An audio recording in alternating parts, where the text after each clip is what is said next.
आज हम अपनी राज्य व्यवस्था की श्रृंखला में पढ़ेंगे उच्च न्यायालय। चलिए शुरू करते हैं। संविधान के किस भाग में उच्च न्यायालय के गठन का प्रावधान है? तो ये भाग 6 में उच्च न्यायालय के गठन का प्रावधान है। संविधान के किस अनुच्छेद में यह उल्लेख किया गया है कि प्रत्येक राज्य के लिए एक उच्च न्यायालय होगा? तो ये अनुच्छेद 214 में किया गया है।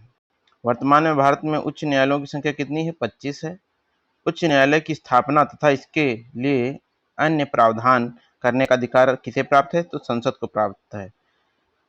2 या 2 से अधिक राज्यों के लिए एक ही उच्च न्यायालय स्थापित करने का अधिकार किसे प्राप्त है? संसद को। किस अनुच्छेद में यह उपबंध किया गया है कि संसद की विधि द्वारा 2 या अधिक राज्यों अथवा किसी केंद्र शासित क्षेत्र के लिए एक ही उच्च न्यायालय की स्थापना कर सकती है? तो अनुच्छेद 231 में यह प्रावधान है कि 2 या 2 से अधिक राज्यों के लिए उच्च न्यायालय की स्थापना कर सकती है संसद। उच्च न्यायालय के गठन किस अनुच्छेद के तहत होता है? तो अनुच्छेद 216 के अंतर्गत होता है। उच्च न्यायालय के न्यायाधीशों की नियुक्ति और उनके पद से संबंधित प्रावधान किस अनुच्छेद में निहित है? तो अनुच्छेद 217 में। उच्च न्यायालय के न्यायाधीशों की नियुक्ति और उनके पद से संबंधित प्रावधान किस अनुच्छेद में निहित है? तो अनुच्छेद 217 में निहित है। राज्य हैं जिनके अपने उच्च न्यायालय हैं, तो दिल्ली और जम्मू कश्मीर है। उच्च न्यायालय की स्थापना के बारे में प्रावधान किस अनुच्छेद में उपबंधित है? अनुच्छेद 214 और 231 में। संसद विधि द्वारा किसी संघ राज्य क्षेत्र के लिए उच्च न्यायालय गठित कर सकेगी, यह उपबंध किस अनुच्छेद के अंतर्गत है? अनुच्छेद 241 के अंतर्गत है।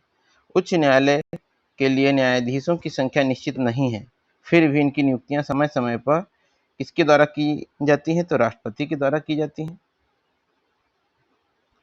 उच्च न्यायालय की सेवानिवृत्त न्यायाधीश के लिए विधि का व्यवसाय करने पर निर्बंध किस अनुच्छेद के अंतर्गत आरोपित किया गया है? तो अनुच्छेद 220 के अंतर्गत। इलाहाबाद उच्च न्यायालय की स्थापना कब हुई थी? तो ये हुई है 1866 ईस्वी में। किस संविधान संशोधन द्वारा उच्च न्यायालय के न्यायाधीशों की सेवानिवृत्ति की आयु 62 वर्ष कर दी गई? तो 15वां संविधान संशोधन अधिनियम 1963 के द्वारा। राष्ट्रपति द्वारा उच्च न्यायालय के मुख्य न्यायाधीश की नियुक्ति किसके परामर्श से की जाती है? तो सुप्रीम कोर्ट के मुख्य न्यायाधीश तथा संबंधित राज्य के राज्यपाल के परामर्श से की जाती है। सर्वोच्च न्यायालय के मुख्य न्यायाधीश उच्च न्यायालय के न्यायाधीशों की नियुक्ति के लिए राष्ट्रपति को परामर्श किसकी सलाह पर देता है? तो उच्चतम न्यायालय के 2 वरिष्ठ न्यायाधीश के परामर्श के पश्चात। उच्च न्यायालय का न्यायाधीश बनने की क्या अर्हताएं रखी गई हैं? भारत का नागरिक हो, 10 वर्ष तक भारत राज्य क्षेत्र में न्यायिक पद पर कार्य कर चुका हो, अथवा 10 वर्ष तक एक या अधिक उच्च न्यायालयों में अधिवक्ता रह चुका हो। किसी उच्च न्यायालय के कार्यवाहक मुख्य न्यायाधीश किसके द्वारा नियुक्त किया जाता है? तो राष्ट्रपति द्वारा। उच्च न्यायालय में कार्यवाहक मुख्य न्यायाधीश की नियुक्ति कब की जाती है? मुख्य न्यायाधीश की अनुपस्थिति में करी जाती है।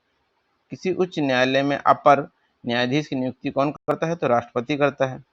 उच्च न्यायालय में अपर न्यायाधीश की नियुक्ति का प्रावधान किस अनुच्छेद में किया गया है संविधान में?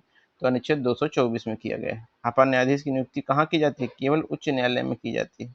अपर न्यायाधीशों का कार्यकाल कितना होता है? 2 वर्ष का होता है। राष्ट्रपति द्वारा उच्च न्यायालय में अपर न्यायाधीश की नियुक्ति क्यों की जाती है? तो कार्य की वृद्धि के कारण करी जाती है।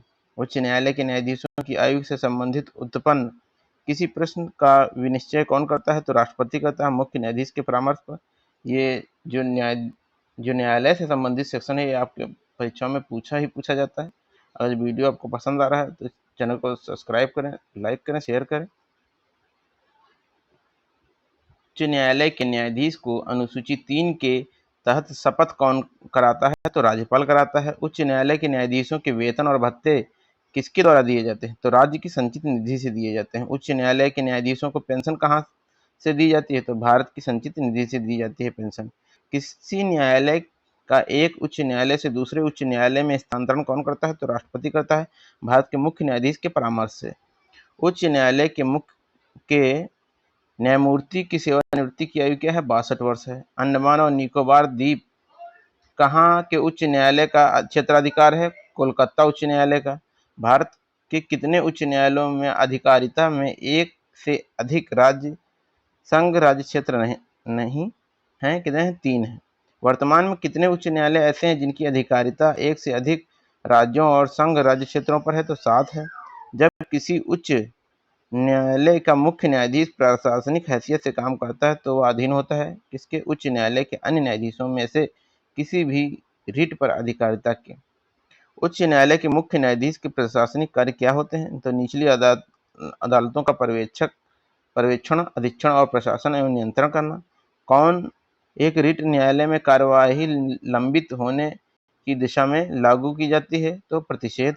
उच्च न्यायालय की परमादेश जारी करने की शक्ति के अंतर्गत कौन सा क्षेत्राधिकार आते हैं? तो संवैधानिक क्षेत्राधिकार, संविधिक अधिकार और मौलिक अधिकार। भारत में चलित न्यायालय किनका मानस पुत्र है? डॉक्टर एपीजे अब्दुल कलाम का।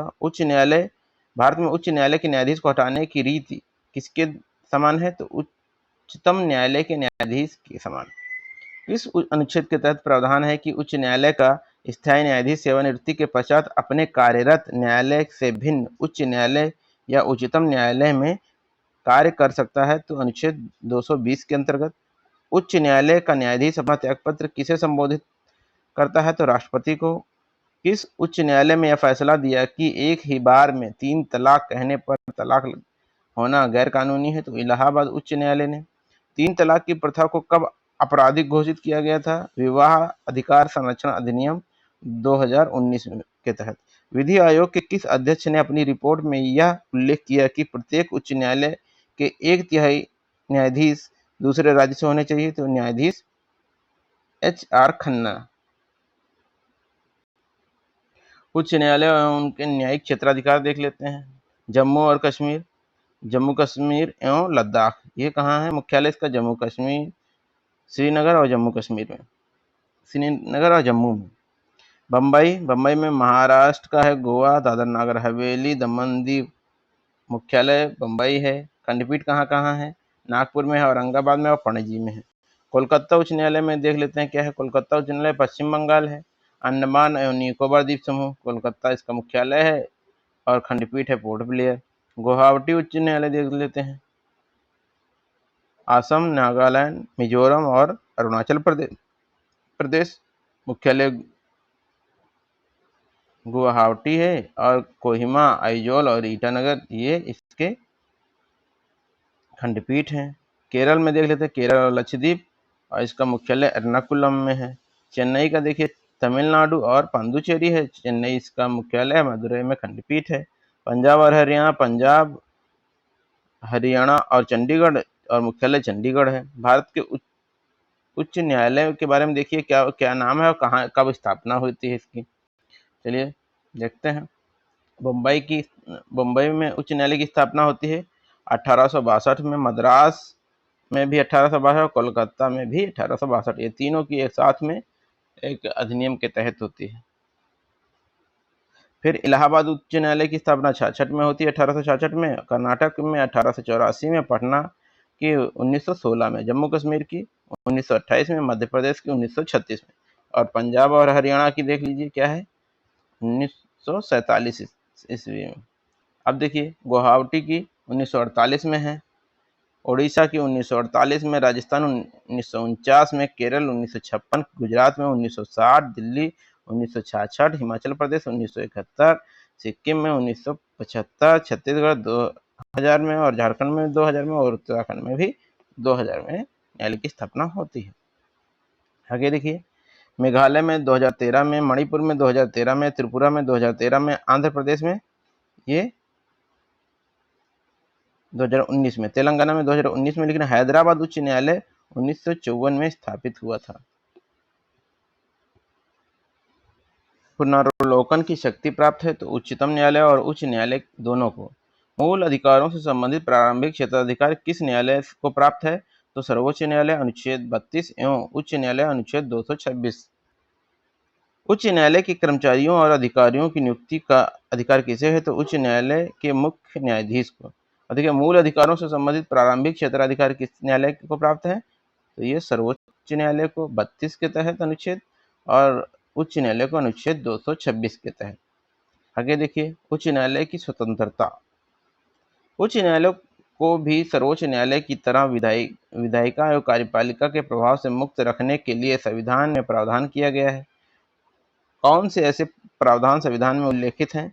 उच्च न्यायालय के कार्यों की रीति एवं अधिकारियों व कर्मचारियों पर नियंत्रण, अधीनस्थ न्यायालयों के लिए नियम बनाना, अपने अपमान के लिए किसी को दंडित करना, वेतन राज्य संचित निधि से एवं पेंशन भारत की संचित निधि से दिया जाना, उसे साधारण बहुमत द्वारा हटाया नहीं जा सकता अर्थात महाभियोग की प्रक्रिया द्वारा हटाया जाएगा। उच्च न्यायालय के न्यायाधीश द्वारा उच्च न्यायालयों के अधिकारियों या सेवकों की नियुक्ति, वेतन भत्तों, पेंशन एवं छुट्टी से संबंधित नियम बनाने के लिए किसका अनुमोदन आवश्यक है? तो ये राज्यपाल का अनुमोदन आवश्यक है। सर्वोच्च न्यायालय में अपील के लिए प्रमाण पत्र जारी करने की शक्ति किसे प्राप्त है? तो उच्च न्यायालय को प्राप्त है। किस अनुच्छेद के तहत उच्च न्यायालय प्रमाण पत्र जारी कर सकता है? तो अनुच्छेद 134 के तहत, अनुच्छेद 134 का के तहत। उच्च न्यायालय भी उच्चतम न्यायालय की तरह अभिलेख न्यायालय है। इसका उल्लेख संविधान के किस अनुच्छेद में मिलता है? तो अनुच्छेद 215 में। भारत में किसी उच्च न्यायालय की प्रथम महिला मुख्य न्यायाधीश कौन थी? तो लीला सेठ थी।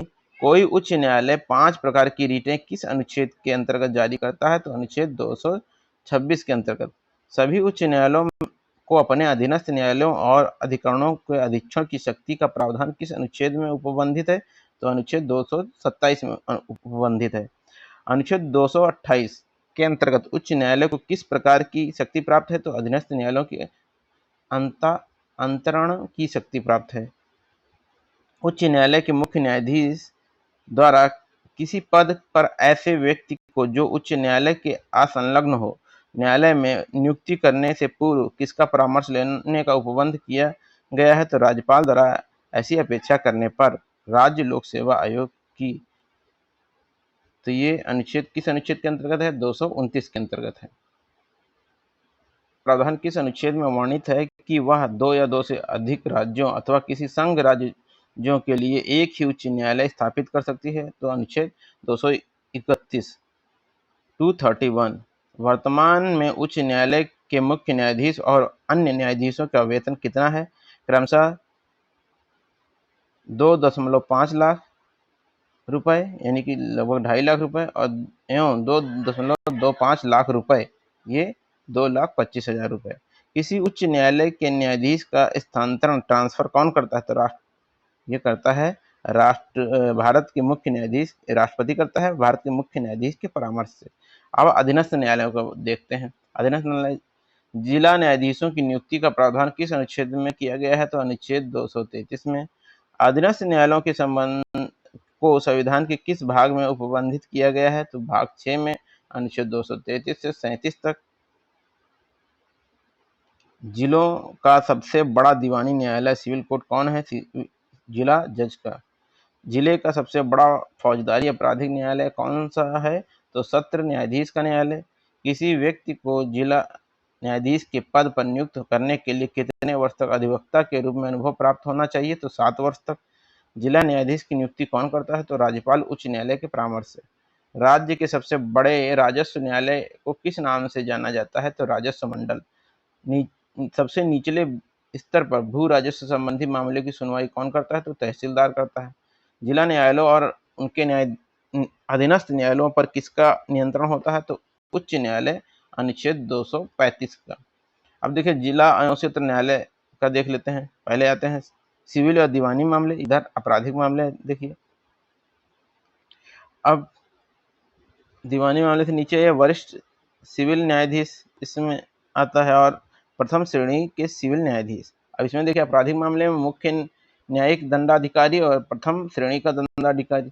आगे देखते हैं क्या है। यह मुंसिफ या कनिष्ठ सिविल जज होगा, फिर इसमें द्वितीय श्रेणी दंडाधिकारी। जिला न्यायाधीशों की नियुक्ति और पदोन्नति और पद स्थापना उच्च न्यायालय के परामर्श से कौन करता है? तो राज्यपाल करता है। देखिए सबसे इंटरेस्टिंग टॉपिक है लोक अदालत। तो लोक अदालत आम जन को अनौपचारिक और त्वरित न्याय उपलब्ध कराने की एक प्रक्रिया है। पहला लोक अदालत शिविर 1982 में गुजरात में प्रायोजित किया गया था। लोक अदालत को वैधानिक दर्जा विधिक सेवा प्राधिकरण अधिनियम 1987 पारित करके दिया गया था। इन अदालतों में विभिन्न विवादों को आपसी समझौते द्वारा सुलझाया जाता है। लोक अदालत में अध्यक्ष के रूप में सेवारत या सेवानिवृत्त एक न्यायिक अधिकारी, एक अधिवक्ता और एक एवं सामाजिक कार्यकर्ता सदस्यों के रूप में होते हैं। लोक अदालत को वही शक्तियां होंगी जो सिविल प्रक्रिया सहित संहिता के अधीन सिविल न्यायालय के वाद विचरण की होती हैं।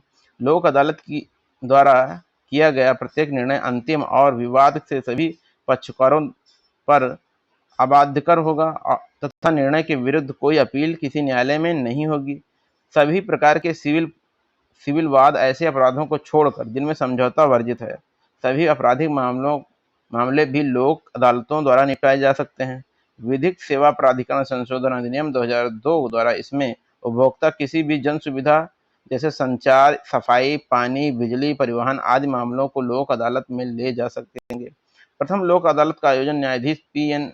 भगवती की अध्यक्षता में 1980 को किया गया और इन्हें ही क्रेडिट जाता है इस चीज़ का, लोक अदालत का। वर्तमान में उत्तर प्रदेश के सभी राज्यों में स्थायी लोक अदालतों का गठन किया जा चुका है और ये अत्यंत सफल सिद्ध हुए। अब देखिए न्याय पंचायत के बारे में देख लेते हैं। राज्य सरकार और विहित प्राधिकारी प्रत्येक मंडल के नमित एक न्याय पंचायत की स्थापना करेगा। ये 500 रुपये तक दीवानी मामले की सुनवाई कर सकते हैं। ये कारावास का दंड नहीं दे सकते और इनके निर्णय अपीलीय नहीं होते। संयुक्त प्रांत पंचायत राज अधिनियम 1947 के अंतर्गत देखिए क्या है। न्याय पंचायतें 250 रुपये तक का अर्थदंड दे सकते हैं। न्याय पंचायत अपने निर्णय को पुनर्रक्षित अथवा परिवर्तित नहीं करेंगी। न्याय पंचायतों के समक्ष विधि व्यवसायी पैरवी नहीं करेंगे। देखिए ग्राम पंचायतों के सदस्यों में से विहित प्राधिकारी उतने समय जितने की नियत किए जाएं न्याय पंचायत के पंच नियुक्त करेगा। राज्यपाल जिला न्यायाधीश के विभिन्न व्यक्ति को भी न्यायिक सेवा में किसके परामर्श के बाद नियुक्त कर सकता है, तो राज्य लोक सेवा आयोग और उच्च न्यायालय के परामर्श के बाद। कुटुंब या परिवार न्यायालय की स्थापना किस अधिनियम के अधीन हुई थी, तो कुटुंब न्यायालय अधिनियम 1984 के अधीन। परिवार न्यायालय का गठन कितनी जनसंख्या वाले नगरों में किया गया है, तो 10 लाख से अधिक आबादी वाले में। परिवार कार्य न्यायालयों की प्रकृति किसके समान है, तो जिला न्यायालयों के समान है। कुटुंब न्यायालयों के निर्णय के विरुद्ध कहाँ अपील की जा सकती है, तो उच्च न्यायालय में। उच्च न्यायालय के कम से कम कितने न्यायाधीश परिवार न्यायालय के विरुद्ध अपील सुन सकते हैं, तो 2 न्यायाधीश। परिवार न्यायालय स्थापित किए जाने का क्या उद्देश्य है, एक विशेषीकृत न्यायालय सृजित करना जिसमें केवल पारिवारिक मामलों का निपटारा त्वरित एवं कम खर्च में करना। अधिकरण देख लेते हैं, ट्रिब्यूनल्स। अधिकरण का उल्लेख संविधान में किस भाग में है, तो भाग 14 का में। किस संविधान संशोधन के तहत अधिकरण का उपबंध हुआ है, तो इसमें देखिए ये गायब है। ट्रिब्यूनल से संबंधित के संबंध में उपबंध किन अनुच्छेद के अंतर्गत है, तो अनुच्छेद 323 का और 323 खा के अंतर्गत। अधिकरण किस प्रकार का निकाय है, तो अर्ध न्यायिक निकाय है। प्रशासनिक अधिकरण का वर्णन कहाँ पर किया गया है, तो अनुच्छेद 223 का के अंतर्गत किया गया है। प्रशासनिक अधिकरण की स्थापना क्यों की गई, तो सेवा मामलों से संबंधित विवादों को नागरिक मामलों से अलग न्यायालय में सुनने और समाधान करने के लिए। केंद्रीय प्रशासन अधिकरण व राज्य प्रशासनिक अधिकरण की स्थापना का अधिकार किसे है, तो संसद को है। केंद्रीय प्रशासनिक अधिकरण की प्रधान खंडपीठ कहाँ स्थित है, तो दिल्ली में। कैट केंद्रीय प्रशासनिक अधिकरण के सदस्यों की नियुक्ति कौन करता है, तो राष्ट्रपति करता है। कैट के सदस्यों का स्तर किसके समकक्ष होता है, तो उच्च न्यायालय के न्यायाधीश के समान होता है। कैट के सदस्यों की नियुक्ति किस प्रकार की होती है, तो भारत के मुख्य न्यायाधीश द्वारा नामित संचय समिति की अनुशंसा पर। के अध्यक्ष उपाध्यक्ष का अन्य सदस्यों से नियुक्ति किसके द्वारा की जाती है, तो राज्य के राज्यपाल की सलाह से राष्ट्रपति द्वारा। प्रशासनिक अधिकरण अधिनियम 1985 के तहत भारत में कितनी पीठें स्थापित की गई, 4। इलाहाबाद, मुंबई, दिल्ली और कोलकाता। वर्तमान में केंद्रीय प्रशासनिक अधिकरण की कितनी नियमित पीठें हैं, तो 18 और 21 सर्किट बेंच हैं। केंद्रीय प्रशासनिक अधिकरण की प्रधान पीठ स्थित है दिल्ली में। वर्तमान में कैट ये कैट, जिसे केंद्रीय प्रशासनिक प्राधिकरण कहते हैं, के अध्यक्ष न्यायमूर्ति एल नरसिम्हा रेड्डी। आगे देखते हैं, किस अधिनियम के अंतर्गत प्रशासनिक अधिकरण के अध्यक्ष व सदस्यों की नियुक्ति और अधिकरण के संबंध में प्रावधान किया गया है? तो प्रशासनिक अधिकरण अधिनियम 1985 के अंतर्गत केंद्रीय प्रशासनिक अधिकरण के अध्यक्ष व उपाध्यक्ष का कार्यकाल कितने वर्ष का होता है? 5 वर्ष या 65 वर्ष, जो भी पहले हो। प्रशासनिक अधिकरण के सदस्यों का कार्यकाल निर्धारित किया गया है, तो 5 वर्ष या 62 वर्ष, जो भी पहले हो। केंद्रीय प्रशासनिक अधिकरण की 18वीं पीठ का उद्घाटन कब किया गया? तो 8 जून 2020 को जम्मू कश्मीर और लद्दाख। राज्य क्षेत्रों का प्रशासन। हमसे जुड़े रहिए ऐसे ही वीडियो पाने के लिए, और चैनल को लाइक, सब्सक्राइब, शेयर जरूर करें। धन्यवाद।